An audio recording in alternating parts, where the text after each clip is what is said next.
ஸ்ரீமதே ராமானுஜாய நமः. ஸ்ரீராமர் பட்டாபிஷேக காட்சி.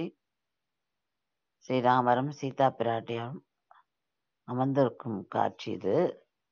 இந்த கோலத்துல தான் நம்ம தமிழ்நாட்டுல கும்பகோணத்துல இருக்கிற ஸ்ரீராமசுவாமி கோவில்ல சேவிப்போம்.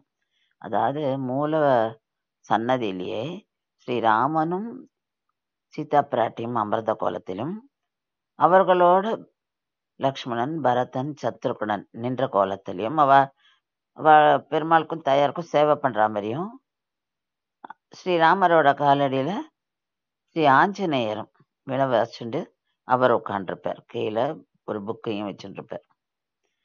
இந்த கோலத்துல நம்ம இங்க மட்டும்தான் சேவிக்கிறோம். இத இந்த கோவில், அதாவது இந்த இடத்த தெற்கு அயோத்தியான்னு கூட சொல்லுவா.